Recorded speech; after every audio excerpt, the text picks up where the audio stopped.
Hello students, आज हम पढ़ेंगे the ghost of the mountains. ये स्टोरी है एक यंग आदमी की जो कि लद्दाख के गांव में रहता है। उसका नाम है रिगजिन। वो विलेजर्स को एजुकेट करता है वाइल्ड लाइफ कंजर्वेशन के बारे में। तो ये बुद्ध पूर्णिमा की सुबह थी और जो लद्दाख में बौद्ध धर्म को मानने वाले लोग रहते हैं उनके लिए ये बहुत बड़ा महत्वपूर्ण धार्मिक दिन है।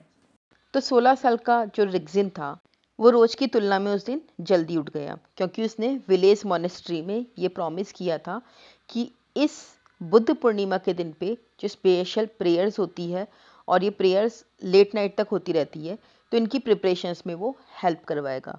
मोनेस्ट्री होता है बौद्ध मठ, जैसे हमारे मंदिर होते हैं, क्रिश्चियंस का चर्च होता है, मुस्लिम्स का मॉस्क होता है।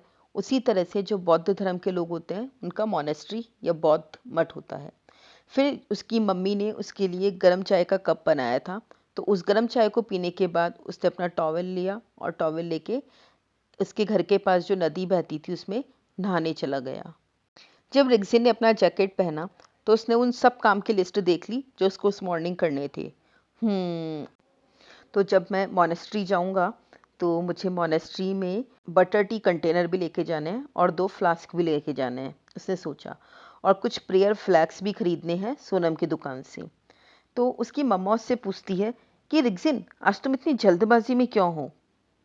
तो अमाले यहाँ पे मदर को कहा गया है, ये लोकल लद्दाखी लैंग्वेज है। जब वो स्टोव जला रही थी तब उसने अपने बेटे से पूछा, मम्मी आज मुझे जल्दी से मोनेस्ट्री जाना है और मुझे वहाँ पे नए प्रेयर फ्लैग्स लगाने हैं। रिगजिन ने बाहर निकलते हुए घर से अपनी मम्मा को ये आंसर दिया। जब वो स्ट्रीम पे पहुंचा, अपने टॉवेल को एक एप्रिकोट ट्री के ब्रांच पे लगा दिया। इट वॉज स्प्रिंग, ये बसंत का मौसम था। अब बसंत का मौसम था तो जो पेड़ था वो भी पूरा खिला हुआ था, मतलब पेड़ पे बहुत ज़्यादा फूल थे और पेड़ भी अच्छे से फूलों से लदा हुआ था। और एक रोज फिंच फिंच होती है एक रेड कलर की छोटी सी चिड़िया, वो कभी पेड़ के अंदर कभी पेड़ के बाहर फुदक रही थी। बहुत ही सुंदर साइट, बहुत ही सुंदर सीन था ये। और रिगजिन ने सोचा कि एप्रिकॉट ट्री पे जो फूल खिले हुए हैं उसके बीच में फिंच का जो रेड कलर है वो और भी ब्राइट दिखाई दे रहा है। और indeed a spectacular sight at this time of the year in the village of Ang. और इस समय रियल में इस गांव का नाम था अंग। इस अंग गांव में यह जो सीन था, यह जो साइट थी, बहुत ही देखने योग्य होती थी, बहुत ही ब्यूटीफुल होती थी स्प्रिंग सीजन में। क्योंकि जब विंटर का महीना आता है तो विंटर में सब कुछ सूख जाता है। तो विंटर सीजन के बाद जब स्प्रिंग आता है तो बसंत इस पेड़ को एक नई लाइफ देके जाता है, क्योंकि बसंत आने पर इस पेड़ में बहुत सुंदर पिंकिश वाइट कलर के फ्लावर्स आ जाते हैं। Fleming red coloured rose finches migrate back to the mountain after disappearing to lower altitudes in winter। और जो ये रेड कलर की जो फिंच चिड़िया थी वो सर्दियों में नीचे के इलाकों में चली जाती थी और जब बसंत ऋतु आती थी तो वापस से पहाड़ों में लौट के आ जाती थी। Rigzin recalled his first glimpse of a rose finch through a pair of binoculars, a glimpse that had taken his breath away। तो रिगजिन याद करता है कि वो पहली झलक जब उसने पहली बार दूरबीन से रोज फिंच को देखा था और उसे यकीन ही नहीं हुआ। और उस पक्षी की एक झलक ने उसकी सांसों को थाम सा दिया था। ये तो सही हो ही नहीं सकता, इतना सुंदर बर्ड हो ही नहीं सकता। तो उसने अपने कैंप इंस्ट्रक्टर से कहा। तो एक्चुअल में जो पिछले लास्ट ईयर की जो समर सीज़न था उसमें रिगजिन ने एक नेचर इंस्ट्रक्टर के ट्रेनिंग कोर्स में पार्ट किया था और वो लोग मार्खा वैली के फील्ड ट्रिप पे गए थे। तो जो उसके इंस्ट्रक्टर थे उन्होंने कहा कि ये सही है और रिगजिन की तरफ स्माइल करी। And we will see more wonders of nature, और हम इस प्रकृति के और भी बहुत सारे वंडर्स देखेंगे, बहुत शानदार नज़ारे देखेंगे। And sure enough, by the end of the course, Rigzin had not only learnt lot about the wildlife of Ladakh, he had also seen many mammals and birds for the first time। और जब ये course and हुआ तब तक उसने न केवल इन wild life के बारे में बहुत कुछ सुना, बल्कि उसने बहुत सारे ऐसे मैमल्स देखे और बर्ड्स देखे जो कि वो पहली बार देख रहा था, जैसे कि आईबेक्स, पीका, रॉबिन एक्सेंटर और ब्राउन डिपर, इस तरह के बहुत सारे। As Rigzin splashed the icy cold waters of the stream onto his face, he heard a voice in the distance called out to him। तो पास ही एक बर्फ़ का झरना, ठंडे पानी झरने का पानी पास हो रहा था। तो उसने उस पानी को अपने मुंह पे मारा, तो उसको थोड़ी सी डिस्टेंस से एक आवाज़ सुनाई दी, रिग्जिन रिग्जिन। तो उसने देखा कि भाई कौन है।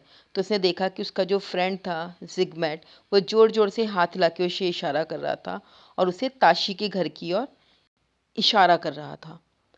तो रिग्जिन ने बड़े इरिटेट होते हुए और बड़बड़ाते हुए कहा कि आज मेरे पास बिल्कुल टाइम नहीं है। क्यों नहीं टाइम है? क्योंकि इसको जल्दी से जल्दी मोनेस्ट्री पहुंच के प्रेयर्स की तैयारी करवानी थी। लेकिन नेक्स्ट मोमेंट उसने देखा कि एक लोगों का ग्रुप ताशी की घर की ओर भाग रहा है और चिल्ला रहा है, शान शान। रिग्जिन का दिल एक मोमेंट के लिए मानो धड़कना ही बंद हो गया। ए शान इन ताशीज हाउस? ताशी के हाउस में एक शान? ये तो इम्पॉसिबल है। उसने सोचा। In a second he was up on his feet and running in the same direction. और दूसरे ही पल वो उछल के खड़ा हुआ और उसी डायरेक्शन में भागने लगा। किस डायरेक्शन में? जिसमें ताशी का घर था। फिर जैसे ही वो घर के बाहर पहुंचा तो उसने फील किया कि कुछ तो गड़बड़ है। ताशी के घर के लहाज के सामने बहुत बड़ी भीड़ जमा हो गई थी। लहाज होता है पशुओं का बाड़ा, जहाँ पे कि पशु रखे जाते हैं। कुछ लोग लहाज की छत पर खड़े थे। कुछ लोगों के हाथ में विलो की लकड़ियाँ थी। विलो होती है बैत, बैत की लकड़ियाँ थी। और वहाँ बहुत ही डिस्टरबेंस था। आप सोच रहे होंगे कि लहास और शान क्या है। तो लहास एक लद्दाखी भाषा का शब्द है जिसका अर्थ होता है वह जगह या वह बाड़ा जहाँ पे कि पशुओं को रखा जाता है, जैसे कि शीप, गोट्स, काउज और याक को रखा जाता है। और शान जो है एक स्नो लेपर्ड होता है, मतलब बर्फीला तेंदुआ। Angmo Angmo, go quickly to the village headman's house and tell him to come immediately. Angmo Angmo, जल्दी से विलेज हेडमैन के घर पे जाओ और उनको कहो कि यहाँ पे जल्दी आए। Rigzin took a few minutes to piece together what had happened. Rigzin ने कुछ मिनट्स लिए सारी बातों को एक साथ जोड़ने में और ये जानने में कि हुआ क्या होगा। ताशी की वाइफ, जिसका नाम था कोरोल, वो मॉर्निंग में हमेशा की तरह उठ गई। जब वो रूफ पर गई कुछ लकड़ियाँ इकट्ठे करने के लिए अपने स्टोव को जलाने के लिए, तो उसको बड़ा धीमा और गुर्राने साउंड सुनाई आया। तो वो लहास की तरफ भागी। लहास वही जो पशुओं का बाड़ा था उसकी तरफ भागी। उसने डोर को खोला। तो जब उसने उसको खोला तो वो बिल्कुल हॉरर में आ गई, क्योंकि उसने वहाँ पे स्नो लेपर्ड देखा जो कि कॉर्नर में था और बहुत सारे ब्लड के धब्बे थे जो कि पूरे फ्लोर को कवर करे हुए थे। उसकी सारी बकरियां और सारी भेड़ें भी बिना मोशन के वहाँ पे थी।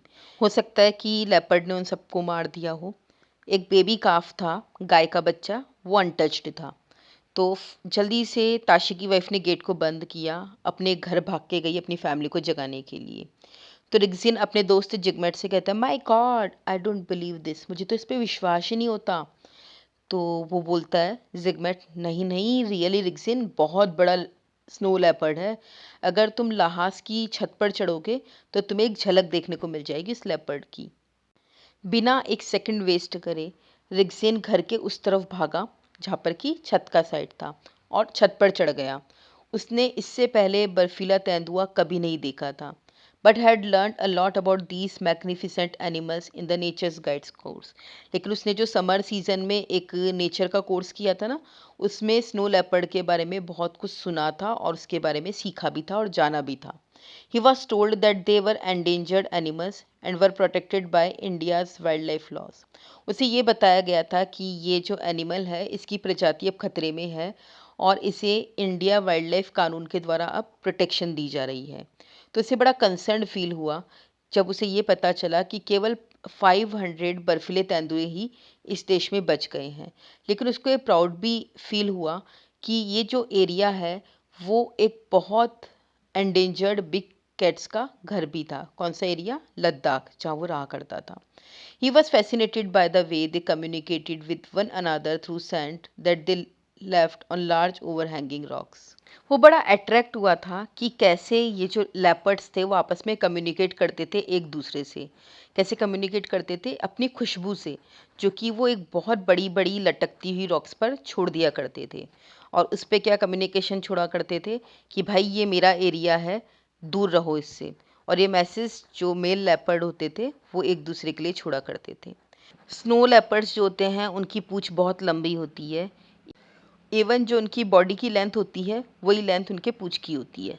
तो सर्दियों में वो अपनी बॉडी को वार्म रखने के लिए अपनी पूंछ से अपनी बॉडी को कवर कर लेते हैं, शॉल की तरह। शॉल क्या होता है, जब हम सर्दियों में उड़ते हैं ताकि हमें सर्दी ना लगे, तो वो अपनी पूँछ को शॉल की तरह इस्तेमाल कर लेते हैं। तो जब रिक्सिन छत पे पहुंचा तो उसने देखा कि भाई रूफ पे एक साइड में एक छोटा सा होल है, तो उससे लोग झांक रहे हैं। कहाँ झांक रहे हैं? बाड़े में, ताकि लेपर्ड को देख सके। रिक्सिन ने भी उनको ज्वाइन कर लिया और उसने भी अपनी नेक को उसके पास लगा दिया, खड्डे के पास, उस लेपर्ड को देखने के लिए। हाँ, ये तो था, ये तो बिल्कुल जिंदा जीता जागता एक स्नो लेपर्ड था। रिक्सिन भाई बिल्कुल नम हो गया, filled with a mixture of fear and excitement. वो बहुत डर भी गया और बहुत एक्साइटेड भी हुआ। उसने कभी अपनी लाइफ में नहीं सोचा था कि वो इस एनिमल को देखेगा भी। People referred to the snow leopard as the ghost of the mountain, क्योंकि लोग स्नो लेपर्ड को माउंटेन का भूत कहते थे। Because it camouflaged itself so well in the rocky land, क्योंकि ये रॉकी लैंड में अपने आप को आसानी से छिपा लेता था। कैमोफ्लाज होता है कि कोई पशु का कलर या फिर आकृति ऐसी हो कि वो अपने सराउंडिंग से मैच खाए, और सराउंडिंग से मैच खाने की वजह से वो जल्दी से पहचान में नहीं आ पाते हैं। जब रिक्सिन ने उस होल से देखा तो उसने देखा कि जो बेबी काफ है वो अब भी वहाँ पे था। ये केवल इकलौता एनिमल बचा था लाहास में जिसको लेपर्ड ने छोड़ दिया था, एटलीस्ट अनटिल नाउ, बस अभी तक। The leopard was fairly close to the calf. अब जो लेपर्ड था वो बिल्कुल काफ के पास था, लेकिन उसका ध्यान कहाँ पे था? उस होल पे जिसके चारों तरफ क्राउड इकट्ठी हो रखी थी। तो वो उस रूफ की तरफ देख रहा था। तो ताशी अचानक से चिल्लाई, मार दो इस लेपर्ड को, distraught at the loss of all his sheep and goats. और इसकी वजह से मेरी सारी शीप और गॉड्स जो हैं वो ख़त्म हो चुकी है। Said one, stone it to death. इसको एक पत्थर मारो और जब तक ये मर ना जाए तब तक मारो।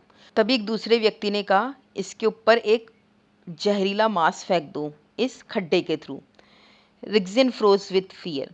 रिक्सिन फियर से जम गया। Quickly think of something to save the leopard. मुझे कुछ सोचना चाहिए, कुछ सोचना चाहिए इस लेपर्ड को बचाने के लिए, उसने अपने आप से कहा। जैसे जैसे आवाज़ें तेज़ होती गई, लोग अपने अपने प्लानिंग्स देते गए लेपर्ड को मारने के लिए, और बहुत ज़्यादा सजेशंस आने लगे कि कैसे इस लेपर्ड को मारा जाए और क्या किया जाए। तब रिक्सिन बहुत जोर से चिल्लाया, रुको रुको रुको। तो सब मुड़ गए देखने के लिए कि भाई कौन था। तो उसने कहा कि we have to first save the calf in there, कि हमें सबसे पहले तो इस काफ को बचाना चाहिए। अगर ये अभी तक जिंदा है तो हमें कैसे भी इसको बाहर निकालना होगा, और अगर हम इस लेपर्ड को डराते हैं तो ये जाहिर सी बात है, हो सकता है काफ पे अटैक करे। तो कोरल रोती हुई बोलती है कि हम इस काफ को कैसे बचाएंगे, क्योंकि उसे याद आता है वो टाइम जब काफ का जन्म हुआ था। एनीले, रिप्लाइड रिक्सिन।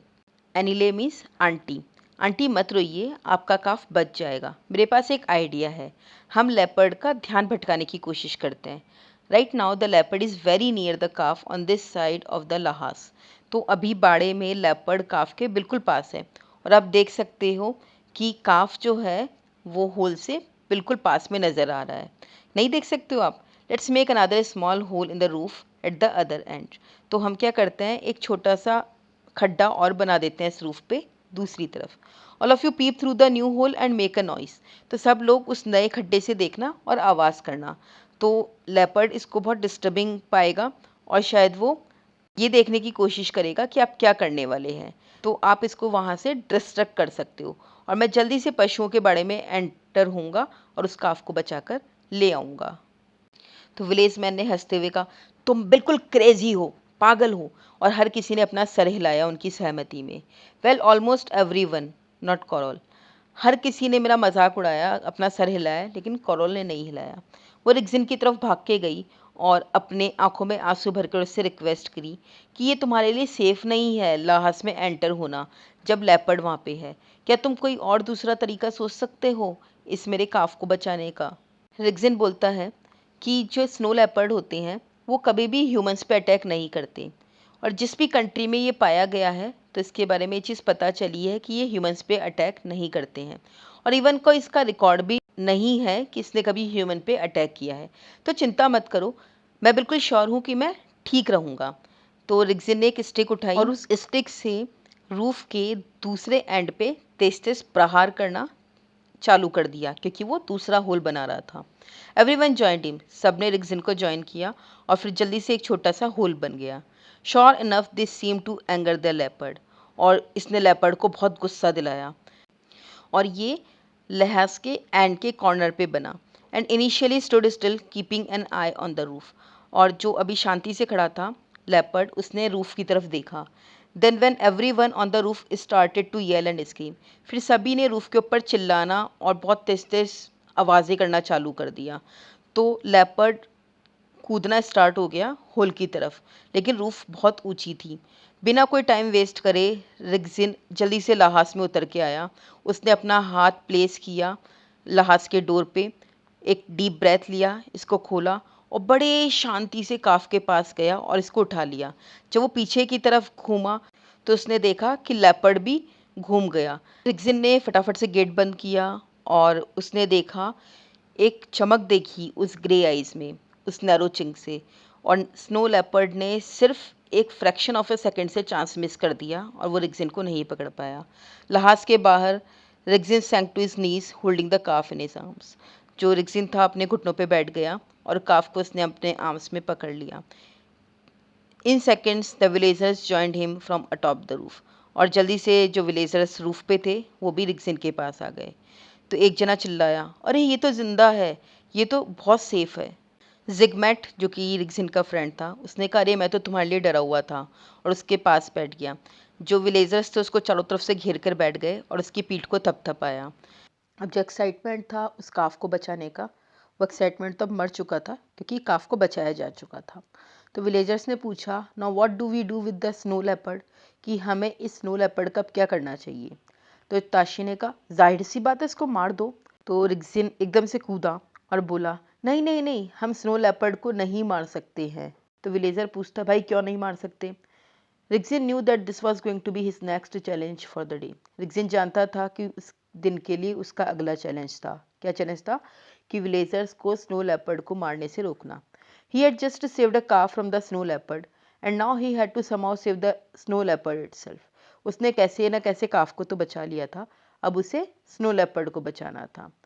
तो रिग्जिन बहुत तेज बोला, जितना वो बोल सकता था, कि तुम इस एनिमल को नहीं मार सकते। कौन सा एनिमल? Snow leopard. अरे यंग लड़के, क्यों नहीं मार सकते हम इसको? तो रिग्जिन ने आंसर दिया, क्योंकि it is an endangered animal. ये एनिमल खतरे में है, इसकी पूरी स्पीशीज नष्ट होने वाली है, ये खतरे में है। और हमारे कंट्री में एक वाइल्ड लाइफ प्रोटेक्शन एक्ट होता है, उस एक्ट के तहत एक कानून में इस जानवर को एक स्पेशल प्रोटेक्शन दिया गया है। तो एक विलेजर बोलता है, शो ऑफ मत करो रिग्जिन, तुमने बस एक नेचर कैंप अटेंड कर लिया है और थोड़ी सी चीज़ें सीख ली है जानवरों के बारे में, तो इसका मतलब ये नहीं है कि ये जानवर हम सबको परेशान करता रहेगा और हम इस जानवर को फ्री जाने देंगे। If we free the leopard it may turn up again when it feels hungry, क्योंकि अगर हमने इस लेपर्ड को छोड़ दिया तो ये वापस आ सकता है जब इसको भूख लगेगी। तो रिग्जिन बोलता है, लेकिन कानून तो कानून है, अगर किसी को भी दोषी पाया गया इस एनिमल को मारने का या किसी भी एनिमल को मारने का जो कि वाइल्ड लाइफ प्रोटेक्शन एक्ट से प्रोटेक्टेड है, तो उस पर्सन को जेल भेजा जाएगा और उसको फाइन भी देना पड़ सकता है। तो क्राउड में से किसी ने ये क्वेरी पूछी, but who is to know that we have killed one, लेकिन किसको पता चलेगा कि हमने एक को मार दिया है। The wildlife officials are far away in Leh and if you keep quiet about it no one will come to know. और जो किसी पर्सन ने ये भी बोला कि जो वाइल्ड लाइफ प्रोटेक्शन एक्ट के जो ऑफिशियल्स है वो बहुत दूर है लेह में, तो अगर हम इस स्नो लेपर्ड को मार के चुपचाप रहते हैं तो किसी को भी पता नहीं चलेगा। तो रिग्जिन ने धमकाते हुए कहा और अपनी आंखों में गुस्सा दिखाते हुए कहा कि मैं इसके बारे में चुप नहीं रहने वाला। अगर ये एनिमल मारा गया तो मैं वाइल्ड लाइफ डिपार्टमेंट को पूरी खबर दूंगा। At that moment the headman stepped in fearing an endless battle of words. तो तभी जो विलेज के जो हेडमैन थे वो अंदर आए और उनको डर लग रहा था कि ये जो शब्दों का युद्ध है वो कभी ख़त्म ही नहीं होगा। तो उसने कहा, सभी शांत रहो, let's sit down and discuss what we should do. उन्होंने कहा, चलो बैठते हैं और डिस्कस करते हैं कि हमें क्या करना चाहिए। तो रिग्जिन बोलता है कि कुछ डिस्कस करने के लिए है ही नहीं, ये जो एनिमल है ये खतरे में है, केवल 5000 स्नो लेपर्ड रह गए हैं वर्ल्ड में। Some of these animals are being killed by angry villagers who have lost their livestock. और कुछ एनिमल्स इसलिए मारे जा चुके हैं क्योंकि जो गुस्सैल विलेजर्स है वो उनको मार रहे हैं जिन्होंने अपने पशु खोए हैं इन डेंजरस एनिमल की वजह से। और कुछ लेपर्ड इसलिए मारे जा चुके हैं उनके फर और बोन्स के लिए। एंगमो जो था उसने उस काफ को, कौन से काफ को, जिसको रिग्जिन ने बचाया था, उसे थोड़ा सा दूध दिया और उसके बाद उसने भी वो ग्रुप ज्वाइन कर लिया जहाँ पे बातें हो रही थी और कहा बिल्कुल सही बात है। मैंने भी एक बार इवनिंग में रेडियो पे सुना था, a poacher was recently caught with over 100 animal skins, कि एक शिकारी को पकड़ा गया है जिसके पास 100 एनिमल की स्किन्स थी। और न्यूज़ ये भी बताती है कि बहुत सारी स्किन जो थी वो स्नो लेपर्ड्स की थी। Yes, the poaching of endangered animal is a serious issue. और जो एनिमल्स की प्रजातियां ख़त्म होने वाली है, जो एंडेंजर्ड एनिमल है, उनकी पोचिंग करना बहुत सीरियस इशू है। Luckily it's not a problem in Ladakh. अच्छी बात है कि लद्दाख में प्रॉब्लम नहीं है, otherwise it would be something to be very ashamed of. Otherwise ये बहुत शर्मनाक बात होती। लेपर्ड के अलावा भी बहुत सारे एनिमल जैसे कि ऑटर, टाइगर, रेड फॉक्स, इन सब की भी पोचिंग की जाती है उनकी स्किन के लिए। और जो टाइगर की स्किन है वो पोचर को फैच करती है 1000 रुपयों के लिए। तो एंगबो बोलता है लेकिन लद्दाख में तो कोई टाइगर ही नहीं है। तो रिक्सिन बोलता है हाँ ये बात सच है, tiger bones have been used in traditional Chinese medicine. जो टाइगर की हड्डियाँ होती है उन्हें चाइनीज मेडिसिन बनाने के काम में लिया जाता है। Now the numbers of tigers are on the decline. अब बहुत सारे टाइगर्स जो हैं उनका भी नंबर कम होता जा रहा है। और जो स्नो लेपर्ड्स की जो बोन्स है वो टाइगर की बोन्स के सब्स्टिट्यूशन में काम में ली जाती है। अगर ऐसे ही होता रहा तो स्नो लेपर्ड हमारे देश से बिल्कुल गायब हो जाएगा। हमारे बच्चे और उनके भी बच्चे स्नो लेपर्ड को सिर्फ पिक्चर्स में देख पाएंगे, तस्वीरों में देख पाएंगे। He had begun to realize that the crowd seemed less intent on doing away with the leopard. तो उसने ये रियलाइज़ करना स्टार्ट किया कि जो क्राउड थी उसका बहुत कम इंटेंशन देख रहा था कि वो लेपर्ड को मारे। किसको लगा ये? रिग्जिन को। We will have to look at different solutions to save our animals. हमें डिफरेंट सॉल्यूशंस के बारे में सोचना पड़ेगा एनिमल्स को बचाने के लिए। जब हम हमारे एनिमल्स को बाहर लेके जाते हैं तो हमें अलर्ट रहना पड़ेगा। Avoid the very steep terrain on the mountains as that's the area the leopard prefer. और जो स्टेप टेरेन है माउंटेन के, उन एरिया पे जाना हमको अवॉइड करना पड़ेगा क्योंकि लेपर्ड उन्हीं एरियाज में रहते हैं। तो कॉरल ने बोला और मेक श्योर कि लहास जो है, जो बाड़ा है जानवरों को रखने का, वो भी पूरी तरह से सिक्योर रहे। It was a mistake to have made a hole in the roof. और ये गलती थी रूफ में होल बनाना। तो ताशी बोलता है हाँ ये तो हमारी गलती ही थी। फिर रिग्जिन ने वाइल्ड लाइफ डिपार्टमेंट को इन्फॉर्म किया लेह में कि हमें एक प्रीडेटर मिला है। तो 3 ऑफिशियल और जानवरों के डॉक्टर आए आफ्टरनून में एक जीप में। The doctor shot a tranquilliser into the leopard. तो जो डॉक्टर था उसने ट्रैंक्विलाइजर दिया लेपर्ड को। तो ट्रैंक्विलाइजर होता है एक वो दवा जो शांति देती है। Which was no easy task as it had to be done through the hole in the roof. क्योंकि बहुत आसान काम नहीं था, ये रूफ में जो होल था उसके थ्रू किया जाना था। When the officials and Rexine carried there was a collective gasp.